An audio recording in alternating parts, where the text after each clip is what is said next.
করো যে খুঁটেগুলো পাইলাম নদীর জলে, নদীতে হাঁটতেছিলাম, তাতে আমরা এই লাকড়িগুলা বগলে চাপাইলাম। এই লাকড়িগুলা মনে করো জমিন তো সব শেষ হয়ে গেল। এই এতগুলা মনে করো বাইগুন ক্ষেত লাগাইছিলাম, সেগুলো সব বন্যাতে সব নষ্ট হয়ে গেল। এখন রুটি রোজগারের জন্য এই নদীতে নাইমে হাঁটতেছি। এই পায়ের মধ্যে 2-1 করে লাগতেছে খড়ি, এগুলো আমরা তুলতেছি। এগুলো বিক্রি করে পরে আমাদের মনে করো রুটি রোজগার করতে লাগবে। লোক মোটামুটি ধরো এগুলো তো সব ডুবানি, মনে করো নদীর বগলে হাঁটতেছি, যখন পায়ে লাগে তখন তুলতেছি 2-1 করে। এই দেখতেছেন মনে করো 2-1 করে মনে করো তুললাম। কতগুলো হবে?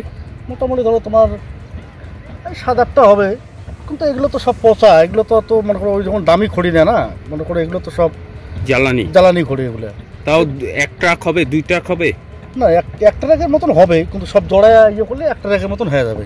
মানে এগুলো তো সব দামি খড়ি না, এগুলো তো সব পচা খড়ি। এগুলো গ্রামের সবাই মিলে এটা গ্রামে মনে করো সব ছেলেপেলে মিলে মনে করো আমরা এগুলো সব নদীতে নামিয়ে এগুলো সব ইয়ে করলাম।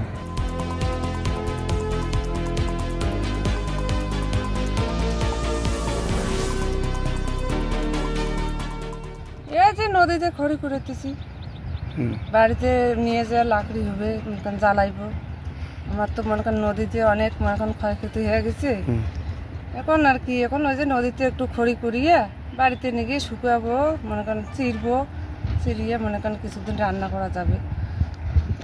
বাড়ি মনে করেন নিয়ে যাব গাড়িতে করিয়ে, মনে করেন আমরা তো মাথায় নিতে পারবো না, গাড়িতে করে নিয়ে যাব, নিয়ে যেয়ে শুকাবো, মনে করেন আবার চিরিয়ে তারপর মনে করেন রান্না করে খাবো।